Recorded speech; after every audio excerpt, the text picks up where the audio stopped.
थोड़े समय के लिए हमारी कल्पना में हम खो जाएंगे। हमारे देश के विषय में एक ऐसी अनुमान लगाएंगे, एक ऐसा दृश्य हमारे भीतर लेकर आएंगे जहां हमारा देश का राजा बहुत ही बुद्धिमान है और बहुत ही ज्ञानी है। उनके पराक्रम की और उनकी शक्ति की भी कोई कमी नहीं है। विवेक का विषय हो, ज्ञान का विषय हो, वे तो स्वयं एक भंडार है, एक बहुत बड़ी खजाना है, एक बहुत बड़े सोते के समान है, जिनके जहन में इतनी बातें चलती है और उनकी जुबान से भी ऐसी बातें उभर आती हैं। और इतना ही नहीं, वह राजा तो सारी प्रजा को अपनी ओर आकर्षित किए हुए रखा है। सारी प्रजा ही नहीं, परंतु परमेश्वर को भी, स्वर्ग को भी वह अपने अधीन में रखा है। अगर वो पुकारता है तो प्रजा उत्तर देते हैं, अगर वो पुकारता है तो परमेश्वर भी उत्तर देते हैं। परमेश्वर को देखता हुआ, परमेश्वर को जानता हुआ, स्वर्ग को नीचे उतराता हुआ देखकर स्वयं आशीर्वादों से भरपूर होकर अपनी सारी प्रजा को आशीर्वाद देते हैं।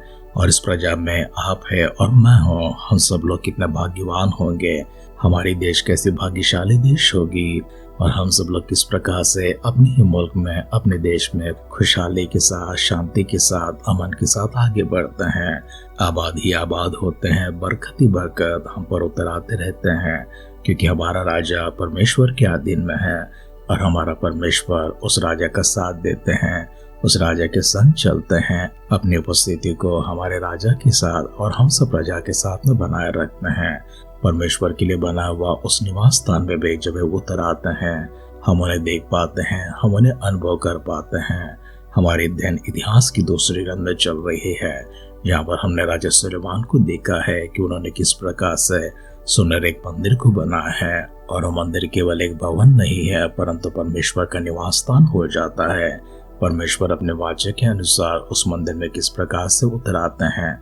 हमारे अध्ययन को हम आगे बढ़ाने से पहले कल्पनाओं से बाहर आकर स्वयं परमेश्वर किस प्रकार से इस्राएल के देश में, यरूशलेम में सुलेमान के द्वारा निर्मित हुई उस पवित्र मंदिर में आते हैं और सुलेमान का साथ देता हुआ परमेश्वर की प्रजा किस प्रकार से भाग्यशाली देश के रूप में रहती है। हमारे अध्ययन में हम वहां पर जाने से पहले आइए हम सब अपने आप को परमेश्वर के हाथों में समर्पण करेंगे, सिरों को झुकाएंगे, आंखों को बंद करेंगे। हमारे देश के लिए, हमारे समाज के लिए हम सब लोग मिलकर परमेश्वर की उपस्थिति से भरा हुआ, परमेश्वर के ज्ञान से चलाता हुआ, परमेश्वर के विवेक में और परमेश्वर की समझ में शासित किया जाता हुआ एक राज्य को, एक देश को, एक समाज को जिस प्रकार से हम लोग देखना चाहते हैं, हमारी इच्छा, हमारी ख्वाह परमेश्वर पूरा करे और हम सबों को ढेरों बरकतों से आशीर्वाद दे। ऐसे सिरों को झुकाएंगे, आंखों को बंद करेंगे, मिलकर छोटी सी प्रार्थना करेंगे। ढेरों आशीर्वादों से हम सबको भरता हुआ हमारे स्वर्गीय अनुग्रहकारी, दयालु और करुणामय प्रेमी पिता परमेश्वर, हम फिर से एक बार आपकी स्तुति करते हैं, आपकी आराधना करते हैं। हम सबों को दिया हुआ सुंदर से समय प्रभु जी और भूमिका के शब्दों के लिए परमेश्वर आपकी महिमा करते हैं। इन्हीं शब्दों के आधार पर हमारे जीवन हो सके, हमारे देश हो सके, हमारे समाज हो सके। परमेश्वर इस प्रकार से आप अपनी आत्मा का अभिषेक उंडेलते हुए अद्भुत कार्य कर रहे हैं। शुक्र अदा करते हैं। हमारे सारे परिजनों को, आपके भक्तगणों को आप ही की दृष्टि में लेकर आते हैं। कोई कमजोर है, बीमार है, लाचार स्थिति में है, उनकी चंगाई के लिए, उनकी छुटकारे के लिए प्रार्थना करते हैं। बरकत परमेश्वर उनके पास पहुंचाते हुए हर प्रकार की तंगी मुसीबत को दूर करने के लिए आपसे फिर से निवेदन करते हैं। प्रार्थना पिता परमेश्वर, आपने सुनकर हम सबों को दिया उत्तर के लिए शुक्र अदा करते हुए आदर सम्मान महिमा के साथ में हमारे उद्धारकर्ता, हमारे प्रभु यीशु मसीह के नाम से इस प्रार्थना को मांगते हैं। सुन और कबूल कर पिता। आमेन, आमेन, आमेन। आध्यात्मिक जीवन की दैनिक खुराक सुन रहे हमारे सारे प्रिय श्रोताओं को, परमेश्वर के प्रिय भक्तगणों को प्रभु यीशु मसीह के नाम में प्यार भरा जय मसीह की सुप्रभातम और शुभोदय कहते हुए हम सबका मनपसंद ध्यान केंद्र आध्यात्मिक जीवन की दैनिक खुराक में और इस नए दिन में आप सबका स्वागत करते हैं। हमारे अध्ययन इतिहास के दूसरी ग्रंथ 6वां अध्याय में चल रही है। आइए उसका पहला वचन से पढ़ते हुए हमारे ध्यान को आगे बढ़ाएंगे। तब सुलेमान कहने लगा, यहोवा ने कहा था कि मैं घोर अंधकार में वास किया रहूंगा, परंतु मैंने तेरे लिए एक वासस्थान वरन ऐसा दृढ़ स्थान बनाया है जिसमें तो युग युग रहे। और राजा ने इस्राएल की पूरी सभा की ओर मुंह फेर कर उसको आशीर्वाद दिया और इस्राएल की पूरी सभा खड़ी रही। और उसने कहा, धन्य है इस्राएल का परमेश्वर यहोवा, जिसने अपने मुंह से मेरे पिता दाऊद को ये वचन दिया था और अपने हाथों से इसे पूरा किया है कि जिस दिन से मैं अपनी प्रजा को मिस्र देश से निकाल लाया, तब से मैंने ना तो इस्राएल के किसी गोत्र का कोई नगर चुना जिसमें मेरे नाम के निवास के लिए भवन बनाया जाए, और ना कोई मनुष्य चुना कि वो मेरी प्रजा इस्राएल पर प्रधान हो, परंतु मैंने इस्राएल को इसलिए चुना है कि मेरा नाम वही हो, और दाऊद को चुन लिया है। मेरे पिता दाऊद की यह मनसा थी कि इस्राएल के परमेश्वर यहोवा के नाम का एक भवन बनाए, परंतु यहोवा ने मेरे पिता दाऊद से कहा, तेरी जो मनसा है कि यहोवा का नाम का एक भवन बनाए, ऐसी मनसा करके तूने भला तो किया, तो अब इस भवन को बनाने ना पाएगा। तेरा जो निज पुत्र होगा वही मेरा नाम का भवन बनाएगा। तब सुलेमान कहने लगा, यहोवा ने कहा था कि मैं घोर अंधकार में वास किया रहूंगा। यह वचन जो यहोवा ने कहा था उसे पूरा भी किया है, और मैं अपने पिता दाऊद के स्थान पर उठकर यहोवा के वचन के अनुसार इस्राएल की गद्दी पर विराजमान हूँ, और इस्राएल के परमेश्वर यहोवा के नाम के इस भवन को बनाया है, और इसमें मैंने उस संदूक को रख दिया है जिसमें यहोवा की वाचा है, जो उसने इस्राएलियों से बांधे थे। तो वह इस्राएल की सारी प्रजा के देखते यहोवा की वेदी के सामने खड़ा हुआ और अपने हाथ फैलाए। सुलेमान ने 5 हाथ लंबी, 5 हाथ चौड़ी और 3 हाथ ऊंची पीतल की एक चौकी बनाकर आंगन के बीच रखवाई थी। उसी पर खड़े होकर उसने सारे इस्राएल के सभा के सामने घुटने टेक कर स्वर की ओर हाथ फैलाए हुए कहा, हे यहोवा, हे इस्राएल के परमेश्वर, तेरे समान न तो स्वर्ग में और न पृथ्वी पर कोई ईश्वर है। तेरे जो दास अपने सारे मन से अपने को तेरे सम्मुख जानकर चलते हैं, उनके लिए तो अपनी वाचा पूरी करता और करना करता रहता है। तूने जो वचन मेरे पिता दाऊद को दिया था उसका तूने पालन किया है, जैसा तूने अपने मुंह से कहा था वैसे ही अपने हाथ से उसको हमारी आंखों के सामने पूरा भी किया है। इसलिए अब हे इस्राएल के परमेश्वर यहोवा, इस वचन को भी पूरा कर जो तूने अपने दास मेरे पिता दाऊद को दिया था कि तेरे कुल में मेरे सामने इस्राएल की गद्दी पर विराजने वाले सदा बने रहेंगे। यह हो कि जैसे तू अपने को मेरे सम्मुख जानकर चलता रहा, वैसे ही तेरे वंश के लोग अपनी चाल चलन में ऐसी चौकसी करे कि मेरी व्यवस्था पर चले। अब हे इस्राएल के परमेश्वर यहोवा, जो वचन तूने अपने दास दाऊद को दिया था वह सच्चा किया जाए, परंतु क्या परमेश्वर सचमुच मनुष्यों की संग पृथ्वी पर वास करेगा? स्वर्ग में वरन सबसे ऊंचे स्वर्ग में भी तो नहीं समाता, फिर मेरे बनाए हुए इस भवन में तो क्यों कर समाएगा? तो अभी है मेरे परमेश्वर यहोवा, अपने दास की प्रार्थना और गिड़गिड़ाहट की ओर ध्यान दे और मेरी पुकार और यह प्रार्थना सुन जो मैं तेरे सामने कर रहा हूँ। वो यह है कि तेरी आंखें इस भवन की ओर अर्थात इस स्थान की ओर जिसके विषय में तूने कहा है कि मैं इसमें अपना नाम रखूंगा, रात दिन खुली रहे, और जो प्रार्थना तेरा दास इस स्थान की ओर करे उसे तो सुन ले, और अपने दास और अपनी प्रजा इस्राएल की प्रार्थना जिसको वे इस स्थान की ओर मुंह किए हुए गिड़गिड़ा कर करे उसे सुन लेना। स्वर्ग में से जो तेरा निवास स्थान है सुन लेना और सुनकर क्षमा करना। जब कोई किसी दूसरे का अपराध करे और उसको शपथ खिलाई जाए और वह आकर इस भवन में तेरी वेदी के सामने शपथ खाए, तब तो स्वर्ग में से सुनना और मानना और अपने दासों का न्याय करके दुष्ट को बदला देना और उसकी चाल उसी की सिर लौटा देना, और निर्दोष को निर्दोष ठहराकर उसके धर्म के अनुसार उसको फल देना। फिर यदि तेरी प्रजा इस्राएल तेरे विरुद्ध पाप करने के कारण अपने शत्रुओं से हार जाए और तेरी ओर फिर कर तेरा नाम माने और इस भवन में तुझसे प्रार्थना और गिड़गिड़ाहट करे, तो स्वर्ग में से सुनना और अपनी प्रजा इस्राएल का पाप क्षमा करना और उन्हें इस देश में लौटा ले आना जिसे तूने उनको और उनकी पुरखाओं को दिया है। जब वे तेरे विरुद्ध पाप करे और इस कारण आकाश इतना बंद हो जाए कि वर्षा न हो, ऐसे समय यदि वे इस स्थान की ओर प्रार्थना करके तेरा नाम को माने और तो जो उन्हें दुख देता है इस कारण वे अपने पाप से फिरे, तो स्वर्ग से सुनना और अपने दासों और अपनी प्रजा इस्राएल के पाप को क्षमा करना, तो जो उनको वह भला मार्ग दिखाता है जिस पर उन्हें चलना चाहिए।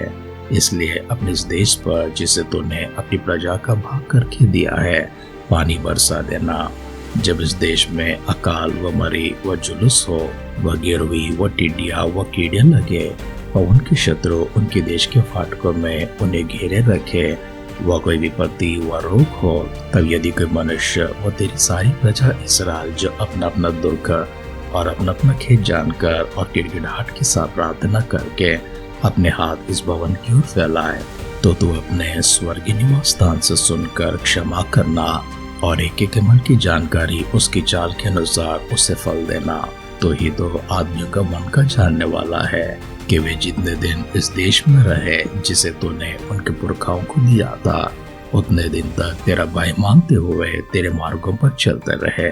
फिर परदेशी भी जो तेरी प्रजा इसराइल का ना हो, जब वह तेरे बड़े नाम और बलवंत हाथ और बड़ाई भी बुझा के कारण दूर देश से आए और आकर इस भवन की ओर मुँह किए हुए प्रार्थना करें, तब तू अपने स्वर्गीय निवास स्थान से सुने और जिस बात के लिए ऐसा परदेशी तुझे पुकारे उसके अनुसार करना, जिससे पृथ्वी के सब देशों के लोग तेरा नाम जानकर तेरी प्रजा इसराइल की नाई भय माने और निश्चय करे कि यह भवन जो मैंने बनाया है वो तेरी ही कहलाता है।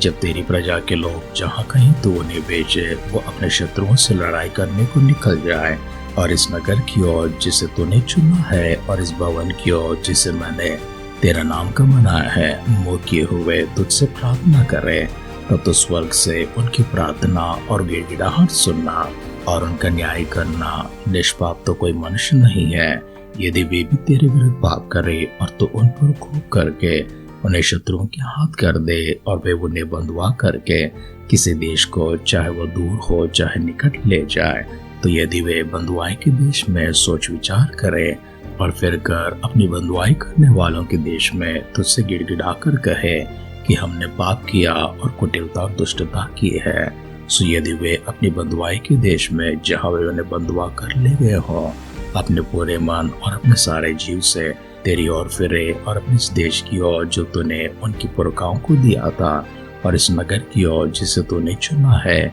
और इस भवन की ओर जिसे मैंने तेरा नाम का बनाया है मुखे हुए तुझसे प्रार्थना करे, तो तू अपने स्वर्गीय निवास स्थान में से उनकी प्रार्थना और गिड़गिड़ाहट सुनना और उनका न्याय करना, और जो पाप तेरी प्रजा के लोग तेरे विरुद्ध करे उन्हें क्षमा करना।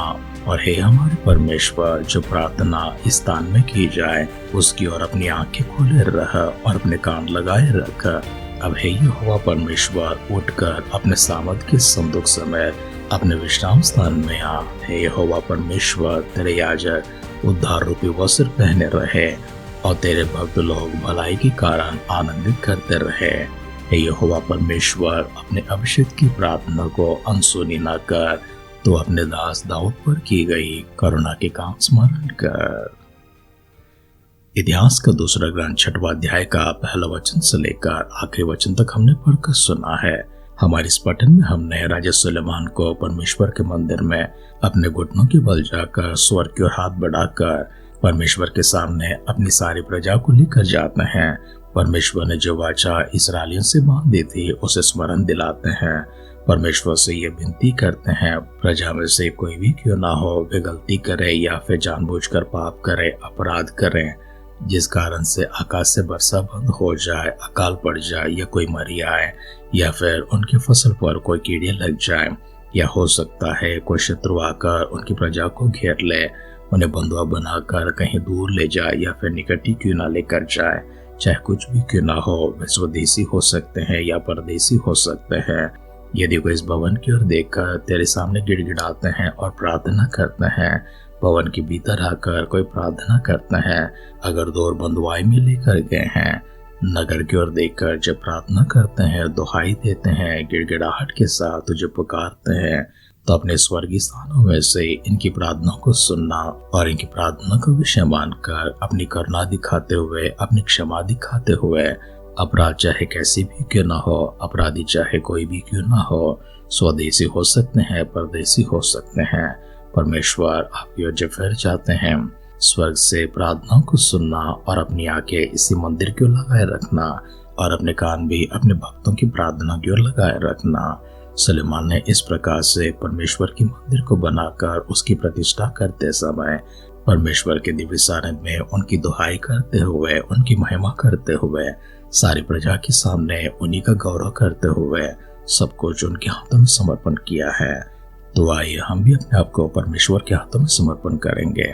जैसा वाचा और प्रतिज्ञा परमेश्वर ने दाऊद से किया और उससे बांधा था, उसे उसके संतान सुलेमान के हाथ से पूरा करवाया है। उसी प्रकार से परमेश्वर ने जो वाचा हमसे बांधी है, जो प्रतिज्ञा हमसे की है, उन्हें भी परमेश्वर पूरा करते हुए सच साबित करने के लिए हम सबों को भी साथ देकर आगे बढ़ाने के लिए सिरों को झुकाएंगे, आंखों को बंद करेंगे। पवित्र आत्मा का अभिषेक के लिए, अगुवाई के लिए, परमेश्वर का साथ के लिए छोटी सी प्रार्थना करेंगे।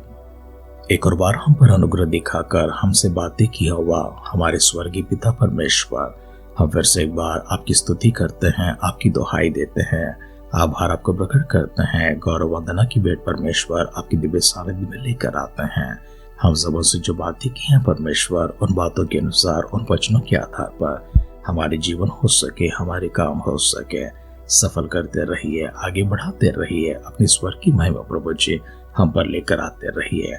प्रभु यीशु मसीह के बादलों के आगमन अगर विलंब होगी, कल सुबह हम फिर मिलकर प्रभु आपकी स्तुति करने, आपकी आराधना करने, हम सबों को सजीवों की संख्या में, भाग्यवानों की संख्या में संभाले रखने के लिए दुआ करते हैं। अगर ऐसा ना तो प्रभु के राज्य में हम सबको शामिल करने के लिए प्रार्थना करते हैं। दुआ को सुनकर पिता परमेश्वर देवतरों के लिए धन्यवाद करते हुए हमारे उद्धारकर्ता हमारे प्रभु यीशु मसीह के नाम से इस प्रार्थना को मांगते हैं। सुन और कबूल कर पिता। आमेन, आमेन, आमेन। परमेश्वर का विशेष अनुग्रह और विशेष अभिषेक हमेशा आपके ऊपर होते रहे।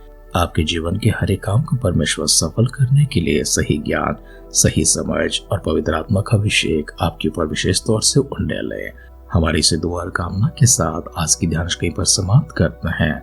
आप सुनते रहिए, सुनाते रहिए आध्यात्मिक जीवन की दैनिक खुराक।